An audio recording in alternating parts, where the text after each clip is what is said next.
আমি আমার চুলের জন্য কি শ্যাম্পু ইউজ করি, মুখে কি ফেস ওয়াশ ইউজ করি, আর চুলে কি তেল ইউজ করি, আর সপ্তাহে কদিনই বা ইউজ করি। তো হাই এভরিওয়ান, গুড মর্নিং। আবারও স্বাগত আমার একটি নতুন ভিডিওতে। আশা করছি সকলে খুব ভালো আছেন আর সুস্থ আছেন, আর আমরাও বেশ ভালো আছি। আজ হলো রবিবার, এখন ঘড়ি কাটাই ওই সকাল 8টার মতো বাজবে। এখন থেকে আজকের ব্লগটি আমি শুরু করছি। আশা করছি আজকের ব্লগটি আপনাদের ভালো লেগে থাকবে। আপনারাও তো জানেনই যে আমরা সকাল 8টার মধ্যেই ভাত চাপিয়ে দিই। আর আজকে দিদি ভাই একটু সোনামুখী যাবে, ওই কটা কেনাকাটা রয়েছে, তো সেই কারণে বিশেষ করে সোনামুখী যাবে। তো সেই কারণে আরোই তাড়াতাড়ি চাপিয়ে দিচ্ছি, কারণ দিদি ভাই না তাহলে একটু তাড়াতাড়ি লাগবে একা হাতে সবটা গুছিয়ে বা গিয়ে রান্নাটা করতে। তো যাই হোক, এইদিকে ভাতটাও চাপিয়ে দিয়েছি, এবারে উনুনটাও ধরিয়ে নিচ্ছি। এরপর যদি কেরোসিনারে থেকে থাকে তাহলে উনুন ধরাতে বেশ সুবিধা হয়, তবে এই কেরোসিনারে না থাকলে না উনুনটা ধরাতে একটু বেশি অসুবিধা হয়। তবে ছোটোখাটো যদি প্লাস্টিকও থেকে থাকে তাহলেও কিন্তু বেশ সুবিধা হয়, ওই প্লাস্টিক থাকলে আমি বেশ ভালো মতো উনুনটা ধরিয়ে দিতে পারি। তো যাই হোক, ওইদিকে উনুনের জালটা জ্বলে গিয়েছে, এদিকে এবারে চাল হাঁড়িটা দিয়ে দিই। এই যে গামলাটি দেখছেন, এই গামলাটিতে কিন্তু চাল ধুতে মাড় গোড়াতে বেশ সুবিধা হয়। আমি যখন থেকে বিয়ে হয়ে এসেছি তখন থেকে কিন্তু এই গামলাটি দেখছি, আমাদের এই গামলাটি ছাড়া অন্য কোনো গামলা কিন্তু ব্যবহার করা হয় না। তো যাই হোক, এদিকে আমি চাল ঘরেতে চলে এসেছি। আমাদের প্রত্যেক দিন তো 200 মতো করে চাল লাগে, তবে যেদিনকে বলেছি তো বাড়তি কোনো যদি লোক আরে খায় সেদিনকে ওই 250 মতন করে নিয়ে থাকি। তাছাড়া আমাদের বাড়ির জন্য প্রতিনিয়ত আমরা 200 করেই চাল নিয়ে থাকি। তো যাই হোক, এইদিকে আমার চাল নেওয়া হয়ে গিয়েছে, আর এদিকে আমি চালটা ধুয়েও নিয়ে চলে এসেছি। এরপরে চাল হাঁড়িটা দিয়ে দিই।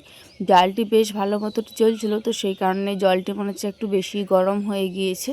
আজ আর ভাতের মধ্যে আলু ভাতে দিলাম না, কারণ এখন আলু ভাতে দিলে দুপুরে তো কেউ অতটা খেতে খুঁজছে না। আর রাত্রে যদি দুপুরের আলু ভাতাগুলো রাখা হচ্ছে তাও কেউ খেতে খুঁজছে না। রাত্রে যদি গরম গরম করা হচ্ছে তবেই সবাই খেতে পছন্দ করছে। তো সেই কারণে আজ আর আলু ভাতে দিলাম না। আর এদিকে সোনামায়ের পাপা বললো আমাকে 2টি মতো মুড়ি দিয়ে দাও। তো সেই কারণে সোনামায়ের পাপাকে অল্প মতো মুড়ি দিচ্ছি। সোনামায়ের পাপা আগে দুধ দিয়ে খাচ্ছিল, তবে এখন আবার দুধটা পছন্দ করছে না। যখন থেকে এই গরমটা পড়েছে তখন থেকেই অল্প পরিমাণে চিনি নিচ্ছে, আর একটু কাঁচা লঙ্কা নিচ্ছে, আর জল ঢেলে মুড়িগুলি খাচ্ছে। জল ঢেলে মুড়ি খাওয়ার আগে তো কোনো গুণই নেই, তবে এই জল ঢেলে মুড়ি খেতে আমি কিন্তু পারি না। তো যাই হোক, ওইদিকে সোনামায়ের পাপাকে মুড়িটা দিয়ে চলে এসেছি। এইদিকে ঠাকুমার এই মুহূর্তে দেখলাম শাকটি শুধুমাত্র বানানো হয়েছে। এই কিছুক্ষণ আগে আলুটাও বানানো হয়েছিল, আলুটা ধুয়ে নিয়ে রান্নাঘরেতে রেখেছি। আজকে একটু দেরি করে উঠেছি, তো সেই কারণে আমি আর ঠাকুমা আলুগুলি বানাচ্ছিলাম। এই যে শাক ঝাল দেওয়া হবে, শাক ঝাল দেওয়ার আলুগুলি তো লাল লাল হয়ে যাবে, তো সেই কারণে একেবারে বনিয়ে ধুয়ে নিয়ে রেখে দিয়েছি। তো যাই হোক, এই মুহূর্তে শাকগুলোও ধুয়ে নিচ্ছি। এই শাকগুলো কিন্তু নতুন শাক, এই শাকগুলো আমি প্রথমবার রান্না করব। ঝাল দেওয়া করেছি এর আগেও, তবে ভাজা করব আজকে প্রথমবার। এদিকে আজকে সবজির মধ্যে শাক ভাজাও হবে আর মাছের ঝোলও হবে। আর নিচেতে একটা মতো রসুন কোয়া রয়েছে, তো ঠাকুমা বলল আর নিচেতে রসুন নেই, তাহলে উপর থেকে নিয়ে আয়। তো এই যে আমাদের চাষের যে রসুনগুলি হয়েছিল, এই রসুনগুলি এইখানে থোক থোক করে রেখেছে। খুব বেশি হয়নি, ওই অল্প পরিমাণেই হয়েছিল, ওগুলোর থেকেই কিছুটা পরিমাণে আমি ঠাকুমাকে দিয়ে দিলাম। যাই হোক, ঠাকুমা ওইদিকে ততক্ষণকে সবজিগুলো বানাচ্ছে। সবজি বানানোর মতন আর শুধুমাত্র ঝিঙে আলু পোস্তটি হবে। ঝিঙেগুলো বানানো হয়ে গিয়েছে, এবারে আলুটি বনে দিলেই ব্যাস পুরোপুরি কমপ্লিট হয়ে যাবে। পেঁয়াজ আদা রসুন সব কিছু ছাড়ানো কমপ্লিট হয়ে গিয়েছে। আমি এরপরে সব কিছু একে একে পেস্ট করে নেব। সব থেকে প্রথমে পেস্ট করব ঝাল দেওয়ার বাটনাটা, যেহেতু ওটাই এখন আপাতত বানানো রয়েছে। আর ভাতটাও মনে হচ্ছে হয়ে এসেছে, আর মিনিমাম 5 মিনিট মতো টাইম লাগবে ভাতটা হতে। ততক্ষণকে আমার পেস্টটা হয়ে যাবে, তাহলে পেস্টটা করে ওই ঝাল দেওয়াটা চাপিয়ে দিতে পাবো। তো সেই কারণে সবার প্রথমে বাটনাটা বেটে নিই। আর ওই যে ঠাকুমার ঘরে নারকেলগুলি দেখলেন, ওগুলি কিন্তু আমাদের গাছের নারকেল। কালকেই কিন্তু পেড়েছে সোনামায়ের পাপা, একটা দাদা ভাই, তো ওরা সবাই মিলেই পেড়েছে ওই নারকেলগুলি। আমাদের রান্নাঘরেও একটা সরষের কেটো রয়েছে, তবে ওইটিতে আর নেই, তো সেই কারণে ঠাকুমার ঘরে ছিল, ওইখান থেকে অল্প পরিমাণে নিয়ে নিলাম। ওই কেটোটিতে আজারতে হবে, তো সেই কারণে এখন আর আজারলাম না। এখন যেহেতু তাড়াতাড়ি রয়েছে, যখন ফাঁকা টাইম পাবো তখন না হয় আজারে নেব। তো যাই হোক, এইদিকে আমার সরষেটা পেস্ট হয়ে গিয়েছে। এরপরে পোস্ত পেস্ট করব, আদা রসুন পেঁয়াজ সব কিছু একেবারে পেস্ট করে নেব। তারপরে ওইদিকে ভাতটা নামিয়ে তরকারি আরে চাপিয়ে দেব। যাই হোক, এই মুহূর্তে আমার মোটামুটি যে চাপের কাজগুলো ছিল সব কিছু কমপ্লিট হয়ে গিয়েছে। ভাতটাও নামিয়ে দিয়েছি, আর ওই পেস্টটারে সব কিছু কমপ্লিট হয়ে গিয়েছে। এরপরে শুধু তরকারিগুলো চাপিয়ে দিলেই হবে। তো যাই হোক, ফড়ঙের মধ্যে অল্প পরিমাণে 5 ফোড়ন আর লঙ্কার ফোড়ন দিলাম। তারপরে একটা মতো বেগুন ছিল, একটা মতো বেগুন দিয়েছে, আর ওই অল্প মতো আলু দিয়েছে। আলু আর বেগুনটা দিয়ে ভালো করে কষিয়ে নিলাম একবার মতো। তারপরে অল্প পরিমাণে নুন আর হলুদ দিয়ে এই ঢাকা চাপা দিয়ে ভালো মতো কষিয়ে নিয়েছিলাম। মিনিমাম 5 থেকে 6 বার মতো ঢাকা চাপা দিয়েছিলাম। এর থেকে আর বেশি ঢাকা চাপা দেবো না, না হলে আবার এই আলুগুলোও সেদ্ধ হবে না, আর বেগুনগুলো একটু এক সেদ্ধ মতো হয়ে যাবে।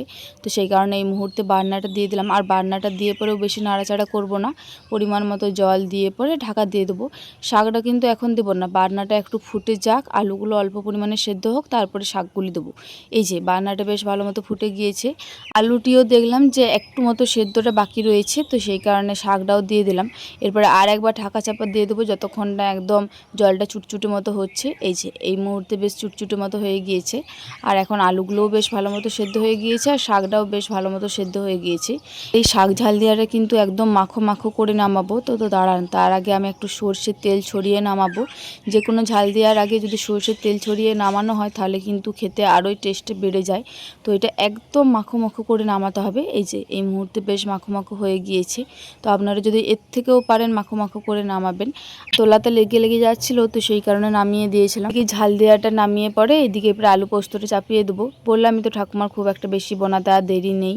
তো যাই হোক, অল্প পরিমাণে জিরের ফোড়ন দিলাম আর লঙ্কার ফোড়ন দিলাম না। এরপরে পরিমাণ মতো নুন দিয়ে এই ঝিঙে আলুটাকে একটু ঢাকা চাপা দিয়ে পরে ভালো করে কষিয়ে নেবো যতক্ষণ না এই ঝিঙের জলটা বেরোচ্ছে। ঝিঙে আলু পোস্তটির মধ্যে কোনো রকম ফোড়ন দিইনি, কারণ আগে সোনামাকে খাওয়াবো। তবে কাঁচা লঙ্কা কালকে মা এনেছে বাড়ির থেকে, এই কাঁচা লঙ্কাগুলি সেদ্ধ করতে দিয়ে দেবো।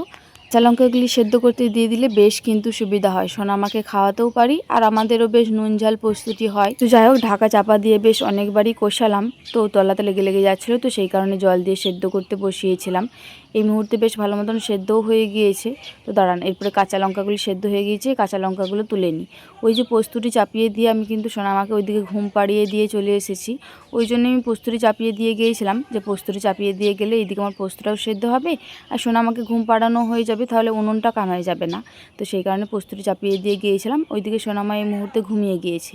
এই যে এইদিকে পোস্তটাও নামিয়ে পরে একেবারে সোনামায়ের জন্য তুলে নিই, না হলে আবার ভুলে যাব। সোনামায়ের জন্য ওইদিকে বাটিতে রেখে দিলাম, আর এইদিকে ওই যে লঙ্কাগুলি ম্যাশ করে পরে দিয়ে দিলাম। দুটো জায়গায় করে রেখে দিই। আজকে পোস্তর পরিমাণটা মনে হচ্ছে একটু কমই হয়েছে, তো সেই কারণে রাতের জন্য একটু কম রাখলাম আর দুপুরের জন্য একটু বেশি।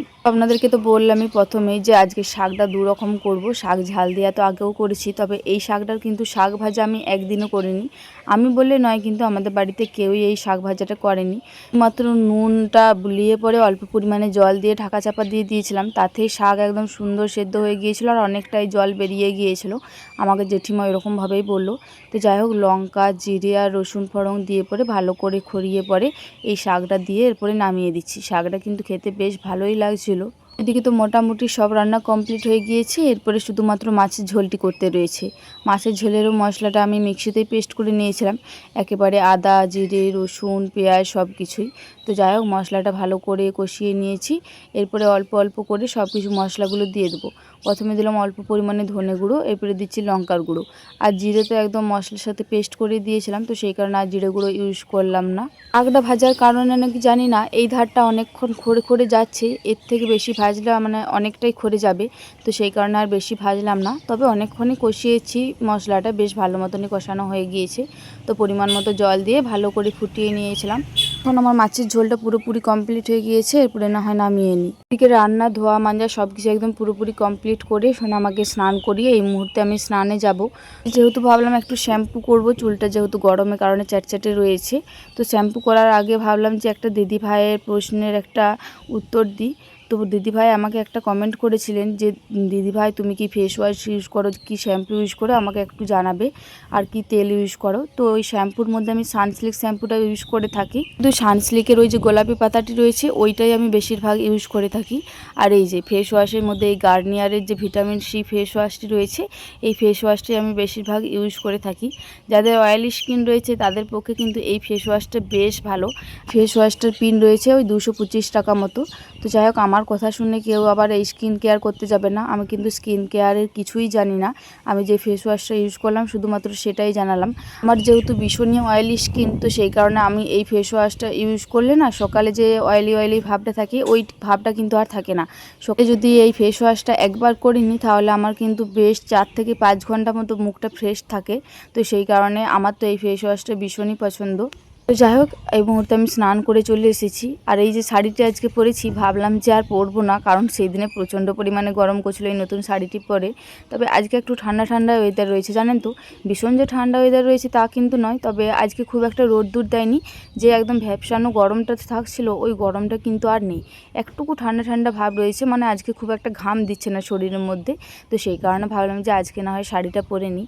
আর আজকে যেহেতু শ্যাম্পু করেছি, যেদিনকে শ্যাম্পু করি না, আমার কি জানি মনে হয় একটু নতুন কিছু জিনিস পরতে মন যায়, একটু নিজেকে ফ্রেশ ফ্রেশ রাখতে ইচ্ছা করে।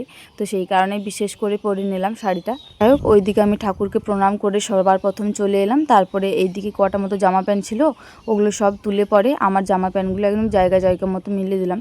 খুব একটা বেশি থাকেনি, ওই সোনা মায়ের দুটো মতো জামা প্যান্ট ছিল, আর আমার ওই শাড়ি সায়া ব্লাউজ ওই কটাই ছিল। তো ঘরেতে যেয়ে না হয় চুলটা আছড়িয়ে নিই। এখন ঘড়ির কাটাই ওই বিকাল 4:30 5টার মতো বাজবে। এই মুহূর্তে আমার চুলটা একদম মোটামুটি শুকিয়ে গিয়েছে।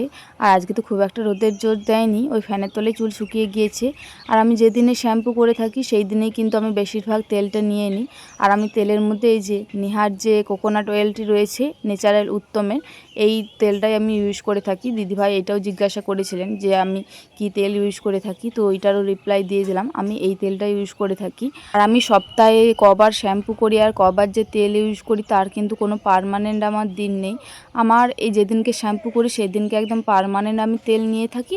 তার মধ্যেখানে যদি ওই 1 থেকে 2বার মতো নিয়ে থাকি, বা এই আজকেই আমার শেষ তেল নেওয়া হয়ে যায়। এখন যেহেতু সোনামাকে নিয়ে কাজ করতে হয়, তারপরে আমার এই তেল দিতে খুব একটা ইচ্ছা করে না, যবে শাশুড়ি মা দিয়ে দেয় তবেই কিন্তু আমি নিয়ে থাকি। তবে যেদিনকে শ্যাম্পু করি সেদিনকে কিন্তু একদম পার্মানেন্ট আমি নিয়ে থাকি।